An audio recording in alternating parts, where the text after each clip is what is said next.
바울은 3차 전도 여행 때 거점 도시를 예배소로 삼았습니다. 예배소 교회로 삼았는데요. 그 예배소 교회에 머무는 동안 고린도에서 여러 가지 문제가 발생했습니다. 그래서 바울은 이 문제를 얼른 해결하기 위해서 고린도 교회에 편지를 썼고, 그 편지를 자신의 영적 아들인 디모데를 통해서 그 편지를 고린도에 전달하도록 시켰습니다. 이것이 성경에 기록되어 있는 고린도 전서입니다. 그렇게 디모데는 고린도 전서라는 편지를 가지고 고린도 교회로 갔고, 그렇게 잘 해결될 줄 알았는데 생각보다 문제가 심각했습니다. 분명히 편지가 전달됐음에도 불구하고 고린도의 교회의 문제가 전혀 해결되지 않았습니다. 그래서 결국 고린도 교회를 개척했던 이 바울 목사님이 예배소에서 직접 고린도 교회로 가기로 마음을 먹고 고린도 교회로 떠납니다. 고린도 전서도 보냈고, 심지어 바울이 직접 이제 그 교회에 갔으니까 문제가 금방 해결될 것 같았는데 안타깝게도 그렇지 못했습니다. 바울이 고린도 교회에 와서 뭔가를 해결하려고 했지만 그 모든 것이 화근이 되어서 오히려 갈등의 골이 더욱 깊어져 갔습니다. 그렇게 바울은 여타할 고린도 교회의 문제를 해결하지 못하고 쫓겨나다시피 다시 에베소로 돌아오게 됩니다. 기껏 고린도까지 갔는데 바울은 아무런 성과 없이 다시 에베소로 돌아오게 됩니다. 심지어 자신이 개척한 교회에 있는데 그 개척한 교회에서 인정도 받지 못하고 돌아왔으니 바울의 마음이 얼마나 낙심됐겠습니까?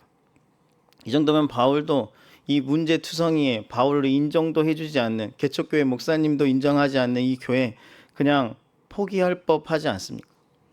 자신의 교회 명단에서, 자신이 세운 교회 명단에서 고린도 교회 그냥 두 줄 딱 그으면 되지 않습니까?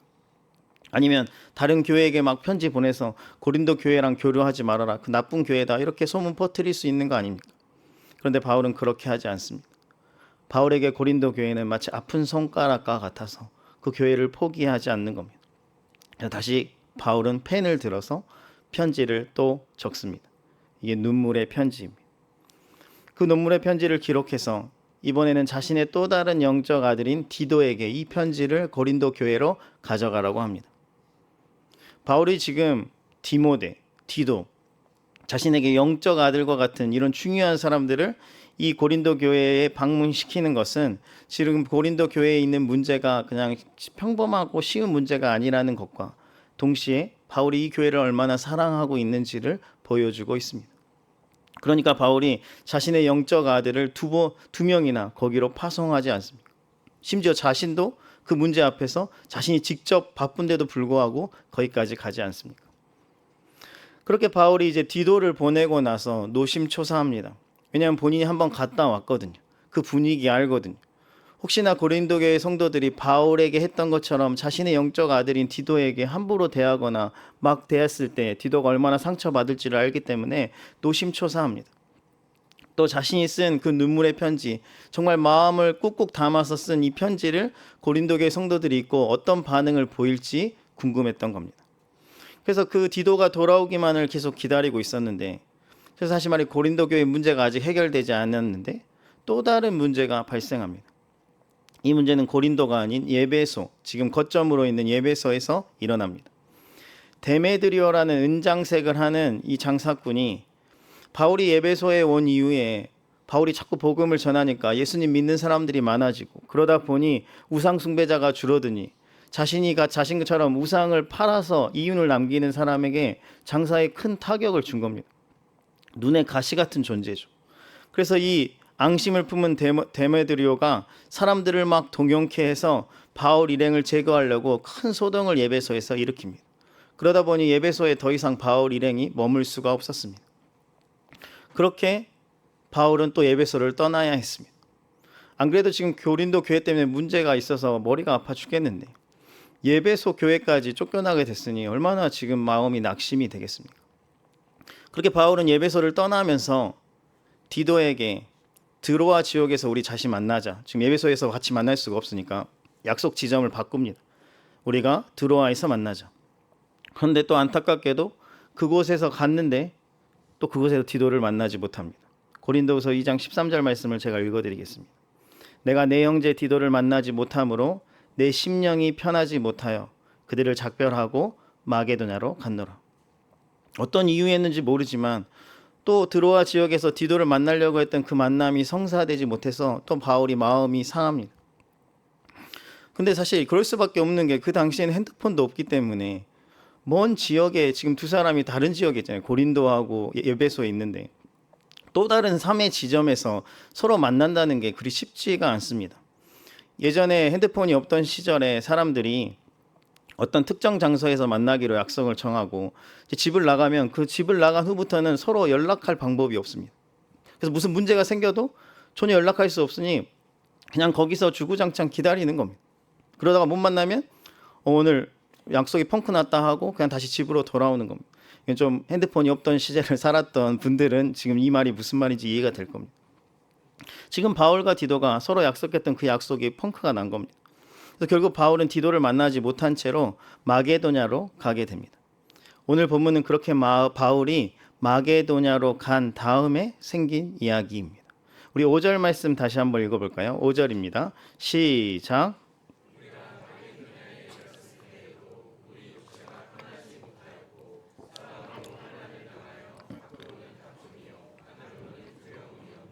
아멘. 우리라고 하는 걸 보니까 바울이 혼자 여행하는 건 아니고 아마 선교팀이 있었던 것 같습니다.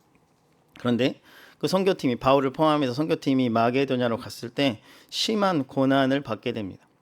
오늘 말씀에서는 그 고난이 어떤 고난인지를 정확하게 이야기해 주진 않지만 확실한 것은 육체의 고난입니다. 바울 일행은 괴롭힘으로 인해서 외부적인 요인으로 인해서 대적자들과 막 논쟁을 해야 했고 내부적으로는 팀적으로는 큰 두려움에 휩싸여야 했습니다. 다시 말해서 마게도냐 사역도 결코 쉽지가 않았다는 겁니다. 핍박과 환란이 있었습니다. 고린도 교회 때문에도 머리가 아픈데 예배소에서 쫓겨나서 마음이 어렵고 드로아에서 만나기로 했던 디도와는 만나지 못하니 마음이 상하고 그렇게 불발되어서 새로운 사역지 마게도냐로 갔는데 거기엔 핍박과 고난이 기다리고 있었습니다. 바울 입장에서 여러분 같으면 바울 입장에 이렇게까지 와서 이제 마게도냐에 있을 때 여러분 같으면 어떤 마음이 들겠습니까? 정말 되는 일 하나 없다. 내가 하나님을 위해서 이렇게 열심히 살았는데 절망적인 상황 아닙니까? 그런데 우리도 이와 같을 때가 있다는 겁니다. 뭘 해도 안 되는 그런 상황. 마치 내 삶의 안과 밖에 내가 제발 망했으면 좋겠다 이런 세력이 있는 것처럼 뭘 해도 안 되는 그런 때가 있다는 겁니다. 전방위적으로 여러 문제들이 동시다발적으로 일어납니다. 마치 파도가 쉴 새 없이 치는 것처럼 문제의 파도가 계속해서 나를 향해서 찾아온다는 겁니다. 재정의 문제가 왔는데 갑자기 직장의 문제가 터지고 관계의 문제가 생기고 가족의 문제가 생기고 질병의 문제가 생기고 그 종류도 참 다양해서 다 열거할 수 없을 정도로 웃을 일이 하나 없고 고난받는 인생, 그럴 때가 있다는 겁니다. 사람이 이 정도로 절망적인 상황을 마주하게 되면 낙심하게 됩니다. 마치 내 인생이 바닥으로 가라앉는 것 같은 그런 큰 좌절을 느끼게 됩니다. 이런 경험은 교회 다니는 사람도 또 세상 사람들도 누구나 경험하는 고난입니다. 그런데 한 가지 차이점이 있습니다. 교회를 다니는 사람과 세상 사람 사이에 고난을 받는 것은 똑같은데 뭔가 다른 점이 있다는 겁니다. 그것은 그 고난의 상황에서 낙심하는 자를 위로하시는 하나님을 만나느냐 못 만나느냐의 차이입니다. 우리 6절 말씀 다시 한번 읽어볼까요? 6절입니다. 시작.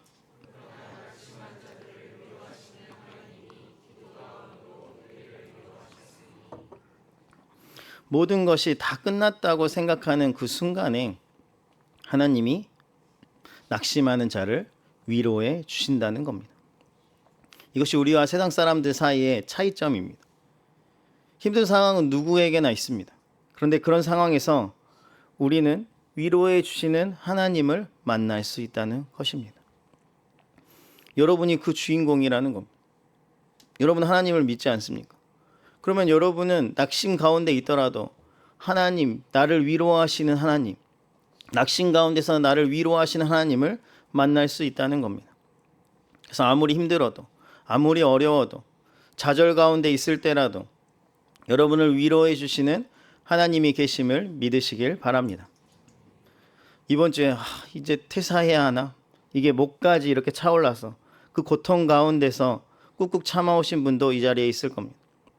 한 주 동안 자녀들과 치열하게 싸우면서 어찌할 방도를 찾지 못해서 그냥 어려운 마음에 이 자리까지 오신 분도 있을 겁니다. 도저히 해결할 수 없는 이 재정의 문제를 끌어안고 이 자리에 오신 분도 있을 겁니다. 아무리 기도해도 치료되지 않는 그 질병의 문제로 낙심해서 이 자리에 오신 분도 있을 겁니다. 그런 분들에게 필요한 것은 낙심하는 자를 위로해 주시는 하나님이십니다. 그런 모든 분들에게 하나님이 위로자 되심을 믿으시길 바랍니다. 오늘 이 자리에서 여러분을 위로해 주시는 그 하나님을 꼭 만날 수 있기를 간절히 바랍니다. 그 하나님이 우리를 토닥토닥 해 주실 때 우리가 참된 위로를 경험할 수 있습니다. 그렇다면 눈에 보이지 않는 하나님이 우리를 어떻게 토닥토닥 해 주실 수 있을까요? 첫 번째 방법이 사람입니다. 하나님은 자신이 직접 오시기 전에 자신을 대신해서 우리를 위로해 줄 위로자들을 우리에게 보내주십니다. 그것이 사람입니다. 오늘 말씀에서도 낙심한 자들을 위로해 주신 하나님이 갑자기 바울의 꿈에 짠 나타나서 바울을 위로해 준 것이 아니고 하나님께서 디도를 보내주십니다. 바울의 편지를 들고 고린도 교회에 갔다가 드로아에서 꼭 만나고 싶었는데 만나지 못했던 그 영적 아들 디도와의 만남을 마게도냐에서 있게 해준 겁니다. 이를 통해서 바울이 큰 위로를 받습니다. 여러분, 해외에 살다 보면 그냥 지나가는 한국 사람만 봐도 막 마음이 반갑고 막 이야기도 같이 하고 싶고 막 이러지 않습니까? 그런데 바울은 지금 굉장한 큰 핍박과 고통을 받고 있는 중입니다. 그런 순간에 바울이 자신이 사랑하는 영적 아들 디도를 만난다는 것, 그것은 참 큰 위로가 되었을 것입니다. 마치 뜨거운 날씨 가운데 생수를 마시는 것처럼 디도와의 만남이 마치 바울에게 큰 영적 해갈과 같은 그런 역할을 했을 겁니다. 이것이 하나님께서 사람을 통해서 낙심한 자를 위로해 주시는 방법입니다. 지금도 하나님은 낙심한 자를 위로해 주기 위해서 사람들을 파송하고 있습니다. 지금 이 자리에도 여러분을 위로하기 위해서 위로자로 보낸 사람들이 있습니다. 바로 여러분 옆에, 앞에, 여러분 뒤에 앉은 성도님들입니다. 하나님께서는 나를 위해서 하늘시학교의 성도님들을 선물로 보내주셨습니다. 여러분을 위로하라고. 하나님께서 여러분을 위로해 주시기 위해서 담임 목사님을 보내주셨습니다. 여러분의 구역장, 조장, 구역원, 조원 역시 하나님이 보내주신 위로자들입니다. 여러분이 세상 속에서 정말 힘들고 어렵고 낙심하고 절망할 때도 교회에 나오면 그래도 숨 쉴 것 같은 이유는 하나님이 교회를 여러분의 위로자로 세우셨기 때문입니다. 그렇기 때문에 여러분, 교회를 욕하지 마십시오. 성도들을 함부로 대하지 마십시오. 구역원들, 조원들을 그냥 귀찮게 여기지 마십시오. 그것은 여러분을 위로하기 위해서 교회와 성도들을 보내신 하나님을 무시하는 태도입니다. 여러분을 위해서 보낸 위로자를 무시하면 되겠습니까? 하나님의 위로자들을 귀하게 대할 줄 알아야 합니다. 그것이 진짜 위로를 받는 방법입니다. 그래서 서로가 서로에게 하나님의 위로가 되어 주시길 주님의 이름으로 축원합니다. 그런데 바울은 단순히 디도를 그냥 얼굴 본 것, 둘이 만난 것으로만으로 위로를 얻는 것이 아닙니다. 사실 바울이 디도를 꼭 만나고 싶었던 이유가 있습니다. 그것은 디도가 가지고 온 그 고린도 교회의 소식입니다. 그걸 듣고 싶었습니다. 그런데 디도가 고린도 교회의 소식을 갖고 온 그 소식이 바울에게 충분한 위로가 되었습니다. 왜냐하면 바울이 고린도 교회 성도들에게 눈물의 편지를 보냈는데 그들이 그 편지를 읽고 나서 고린도 교회 성도들이 자신의 잘못을 뉘우치고 회개하고 돌이켰기 때문입니다. 그 모습을 본 디도가 너무너무 큰 위로를 받았는데 그 사실을 바울에게 전해주자 바울 역시 큰 위로와 기쁨을 얻게 된 겁니다. 이것이 바로 낙심한 자를 향한 하나님의 또 다른 위로입니다. 다른 말로 하자면 하나님께서는 우리를 위로하기 위해서 두 번째 방법으로 사용하시는 것이 은혜 나눔입니다. 지금 디도가 바울에게 하는 게 은혜 나눔입니다. 자기가 받던 은혜를 바울에게 나누고 있는 겁니다. 그것이 바울에게 큰 위로가 되었습니다. 바울에게 지금 고난이 사라져서 큰 위로를 받은 게 아닙니다. 디도가 많은 돈을 줘서 큰 위로를 받은 게 아닙니다. 디도가 받았던 그 은혜를 나눠줬을 뿐인데 바울에게 큰 위로가 되었다는 겁니다. 그러니 우리도 은혜를 나눌 때 서로 위로가 되는 겁니다. 주중이나 주말에 구역이 모이면 조모임을 하면 항상 빠지지 않고 하는 것이 은혜 나눔입니다. 말씀을 듣고 받은 은혜, 또 아니면 삶을 통해서 하나님이 주신 은혜, 그 은혜들을 서로 나누는 겁니다. 그러면 나는 비록 이번 주에 하나님과의 거리가 멀어서 특별히 받은 은혜도 없는 것 같고 나눌 감사도 없는 것 같지만 그냥 그 자리에 앉아 있다 보면, 그리고 그들이 하는 그 은혜 나눔을 듣다 보면 나의 동역자들이 받은 은혜를 통해서 나의 영혼이 회복됨을 경험하게 됩니다. 비록 나는 절망 속에 있었어도 다른 성도들을 통해서 하나님이 지금도 역사하고 계시는 것을 깨닫게 되니 작아졌던 나의 믿음이 다시 커지게 되고 하나님과 다시 동행하고자 하는 소망함이 생기게 되는 겁니다. 그러니 구역 모임이나 조 모임을 자주 빠지면 안 됩니다. 그것은 내가 더 낙심의 자리로 들어가겠다고 결단하는 것이나 다름없기 때문입니다. 이런 사람들이 간혹 있습니다. 나의 영적인 그 안 좋은 모습, 그걸 다른 성도들에게 보여주기 싫어서, 그 낙심한 모습 보여주기 싫어서 그래서 구역 모임 안 오고 조 모임 안 간다. 물론 그렇게 잠수 타면 자신의 피폐해진 영적 상태는 안 들킬 수 있겠죠. 근데 문제는 그렇게 영적으로 잠수를 타게 되면 더 깊은 영적 심해로 빠져들게 되고 회복할 수 있는 기회나 시간, 그 타이밍을 놓치게 됩니다.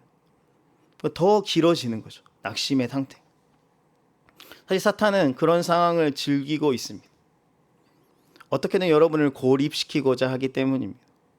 절대 구역 모임, 조 모임, 예배의 자리, 기도의 자리 못 나가게 하는 게 사탄의 전략 아닙니까?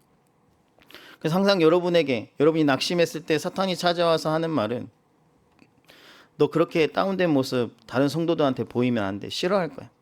그러니까 더 좋은 모습 갖출 때까지 잠시 공동체와 멀리 떨어져 있어. 그리고 나중에 네가 좋아지면 그때 나가는 거야. 그 권유에 속아서 다들 멀리 떠나다가 다시는 돌아오지 못한 성도들이 얼마나 많습니까? 그것이 사탄의 전략입니다. 그 함정에 빠지면 결국 다시 회복하는데 정말 너무 오랜 시간이 걸리게 되는 겁니다. 그러니 낙심했을 때, 절망했을 때, 쓰러졌을 때 재빨리 구역 모임이나 조 모임으로 나와야 합니다. 좀 뻔뻔스러워 보여도 괜찮습니다. 사실 우리 모두가 완벽해서 조 모임에 나오고 구역 모임에 나오는 거 아니지 않습니까? 다운되었을 때 구역 모임, 조 모임에 나와서 특별한 거 여러분이 안 해도 됩니다. 그냥 우리 조원이, 우리 구역원이 하는 은혜 나눔 그냥 들으시면 됩니다. 그걸 듣고 시기 질투해서 왜 나만 버렸습니까? 이런 생각을 하라는 뜻이 아니고 하나님이 지금도 나의 동역자를 통해서 일하고 계시는구나. 그 일하심이 곧 나에게도 오겠구나. 그 믿음을 가지라는 겁니다. 그 은혜 나눔이 그럴 때 여러분에게 위로가 되는 것입니다. 그럴 때 나의 영혼이 회복됨을 경험하게 되는 것입니다. 어렵지 않습니까? 여러분에게 무슨 탑을 지으라는 것도 아니고 계단을 200번 왔다 갔다 하는 것도 아니고 그냥 조 모임, 구역 모임에서 남들이 하는 은혜 나눔 듣는 거 이 정도는 할 수 있지 않습니까? 이렇게 할 수 있잖아요. 그러면 여러분의 영혼이 살아나게 된다. 이런 은혜가 우리의 구역 모임 가운데, 조 모임 가운데 있기를 주님의 이름으로 축원합니다. 큐티 나눔도 마찬가지. 여러분이 낙심하게 되면 대부분 큐티를 안 합니다. 어차피 말씀 읽어봤자 소용이 없다는 겁니다. 그런데 그럴 때라도 그냥 구역 또는 조 카톡방에 올라온 그냥 큐티 나눔, 부서나 사역팀의 밴드에 올라온 다른 성도들이 한 그 큐티 나눔 그냥 읽기라도 하라는 겁니다. 여러분이 큐티 안 해도 되니까. 유튜브, 네이버 기사 읽을 시간에 그냥 다른 사람이 쓴 큐티 나눔 읽어보라는 겁니다. 비록 낙심하여 나는 큐티를 못했어도 다른 성도들에게 허락하신 그 말씀의 은혜를 읽다 보면 어느 순간 나의 낙심한 마음에 균열이 생기기 시작합니다. 그 회복을 경험하게 되는 겁니다. 그런데 꼭 영적으로 다운된 사람은 내가 너무 힘드니까 큐티 못하겠어요. 큐티 나눔 당연히 읽기 싫어요. 그러다 보니 회복이 점점 느려져서 더 오랜 시간 낙심해 있게 되는 겁니다. 그것은 나를 낙심한 가운데서 위로하시는 그 하나님의 은혜를 무시하는 행동입니다. 하나님은 지금도 여러분이 회복되기를 원하고 계시는 겁니다. 그래서 큐티 나눔, 은혜 나눔을 여러분에게 허락해 주신 겁니다. 하나님은 은혜 나눔이라는 목발을 통해서 쓰러진 여러분들이 그 목발을 가지고 일어서기를 기대하면서 그 목발을 주셨는데, 나는 그런 거 필요 없어요. 내가 알아서 스스로 일어날 거니까. 일어나지도 못하고. 그 목발을 주신 하나님께 잘못하는 거 아닙니까? 낙심한 나를 일으켜 세워주시기 위해서 은혜 나눔이라는 선물을 하나님께서 여러분에게 주셨다면 사용하셔야죠. 그걸 사용해서 일어나야죠. 하나님은 여러분이 쓰러져 있다고, 쓰러져 있는 것 때문에 여러분을 매를 들고 가서 때리지 않습니다. 오히려 여러분이 일어날 수 있도록 하나님께서 그 장치들을 주십니다. 그럼 여러분이 할 일은 그 장치를 사용하는 겁니다. 그게 주신 분에 대한 예의요, 그게 내가 일어설 수 있는 유일한 방법이라는 겁니다. 그러니 은혜 나눔이 하나님께서 나에게 주신 선물임을 기억하시고, 영적으로 다운됐을 때 은혜 나눔의 자리에 나아가셔서 빠른 회복을 경험할 수 있기를 주님의 이름으로 축원합니다. 저도 그런 면에서 큐티 나눔이 굉장히 중요하다고 생각합니다. 우리 교회는 같이는 못하지만 밴드나 카톡에서 이제 은혜 나눔을 하지 않습니까? 제가 대학교 다닐 때 제가 다니는 교회는 각 학교마다 캠퍼스 모임을 만들었습니다. 캠퍼스 모임은 아침에 하는 큐티 나눔 시간입니다. 물론 규모는 크지 않았지만 아침마다 학교 식당에 3, 4, 5 사람들이 모여서 큐티를 하고 나눔을 하고 기도하고 수업하러 들어가는 겁니다. 그런 큐티 모임이면 하루를 살아갈 수 있는, 대학 캠퍼스의 삶을 살아갈 수 있는 힘을 주는 시간이었습니다. 그래서 제가 이제 군대를 갔다 와서 전역을 하고 나니까 각 학교에 있던 그 큐티 모임이 그냥 유명무실해지면서 다 사라져버려서 없어졌습니다.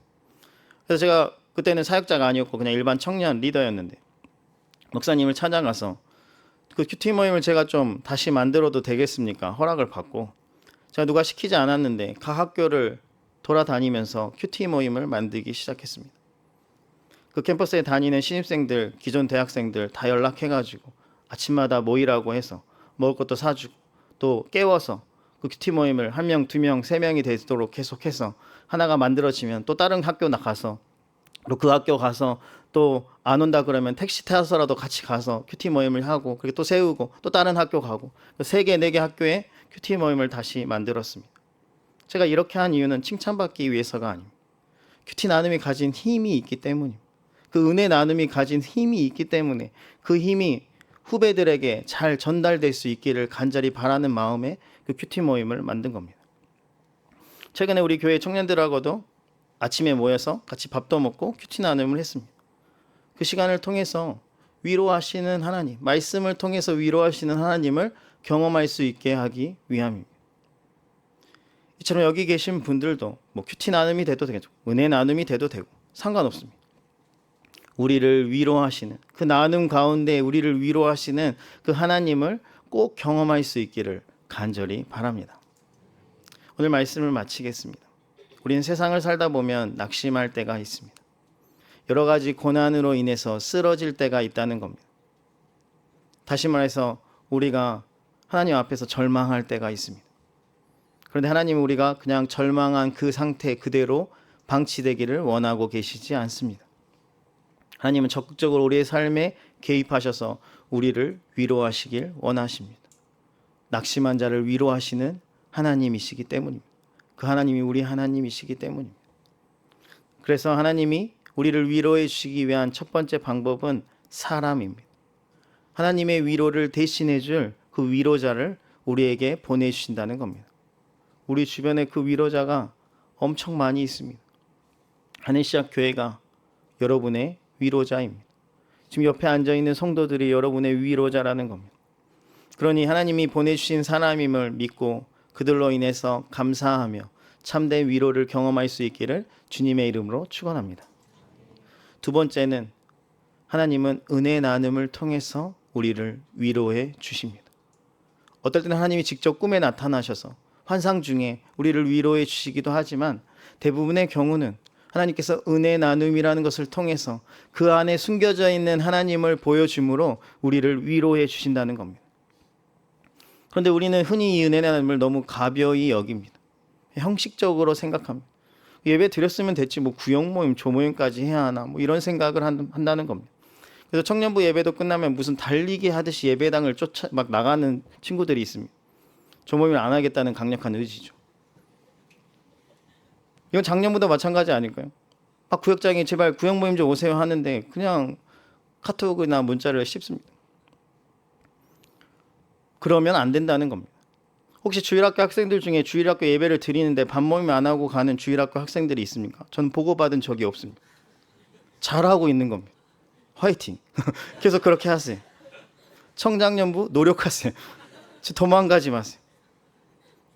하나님이 여러분에게 은혜 나눔을 하기 위해서, 그걸 통해서 낙심한 여러분을 위로하기 위해서 그 아름다운 장을 만들어 주셨는데 왜 자꾸 그 자리를 피하십니까?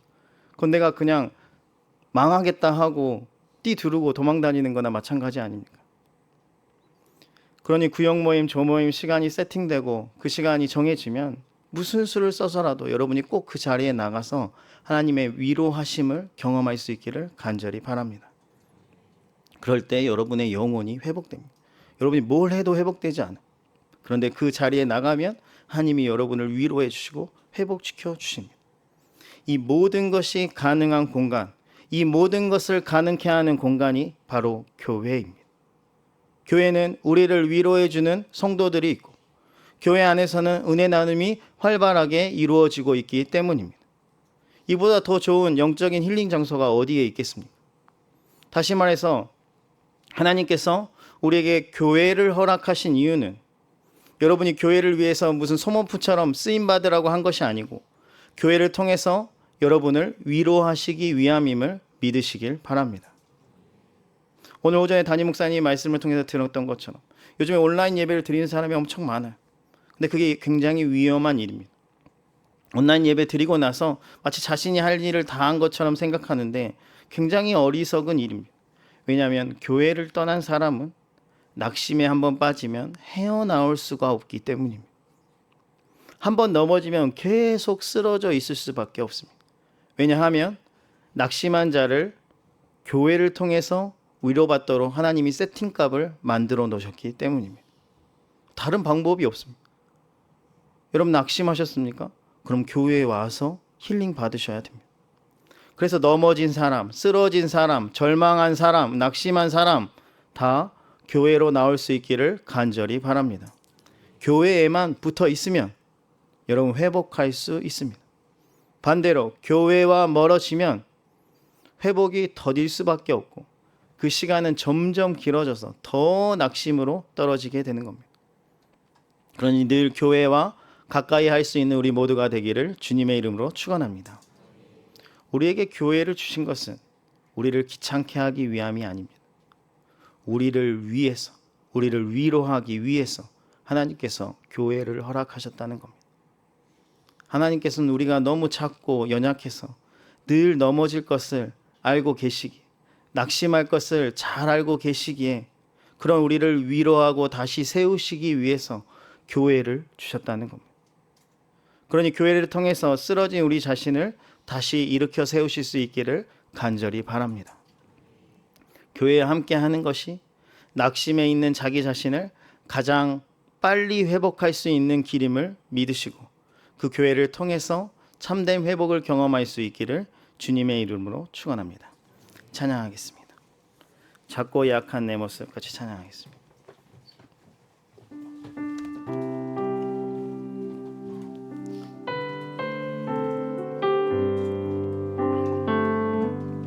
작고 약한 내 모습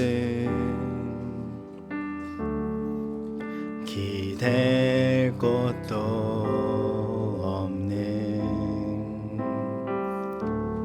그를 위로하시려 교회를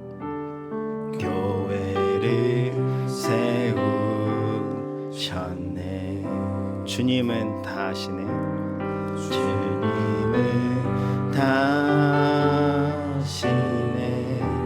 내가 넘어질 것도 내가 넘어질 것도 그런 나를 위하여 그런 나를 위하여 세우셨네. 교회로 세우셨네. 우리 모여 사랑할 때, 우리 모여 사랑할 때 주님 위로하시네. 주님 위로하시네. 우리 함께 기도할 때, 우리 함께 기도할 때 회복을 이루시네. 너를 위해 기도해. 눈에 보이지 않아도 주가 이뤄가심을 믿네. 주께서 세우신 이 교회와 하나 되게 하심을 마음 다해 힘써 지키리라. 우리 처음부터 다시 한번 할까요? 작고 약한 내 모습 기댈 것도 나를 위로하시려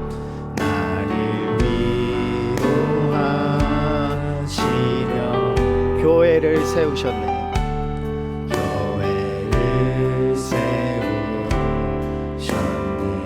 주님은 다 아시네.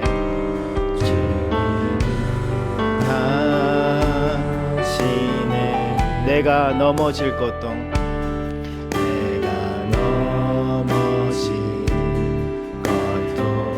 그런 나를 위하여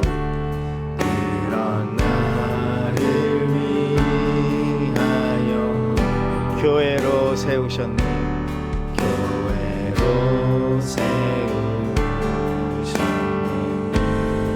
우리 모여 사랑할 때,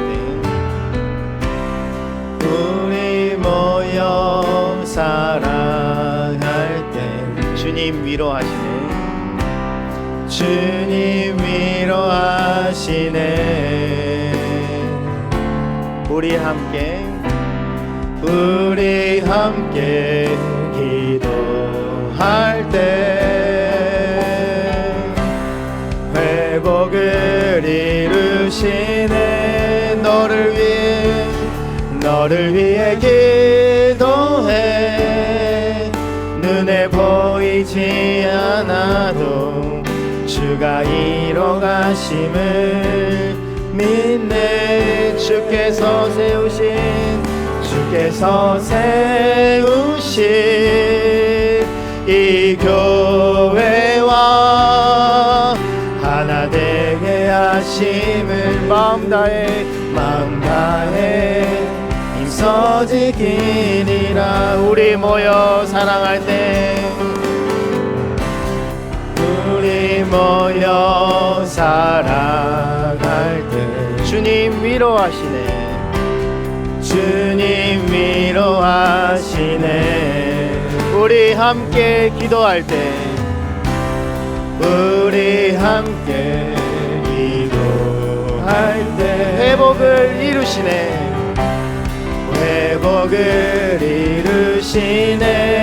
너를 위해 기도해. 눈에 보이지 않아도 주가 이뤄가심을 믿네. 주께서 세우신 이 교회와 하나 되게 하심을 마음 다해 힘써 지키리. 너를 위해 기도해.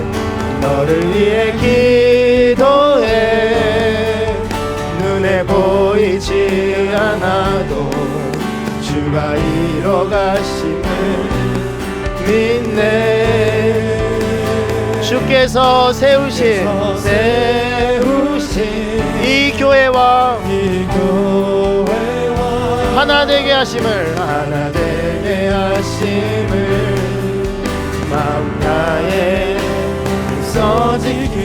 우리 마지막 한 번 더 찬양하겠습니다. 너를 위해 기도해. 너를 위해 기도해. 눈에 보이지 않아도 주가 이뤄가심을 믿네. 주께서 세우신 이 교회와 세우신 이 교회와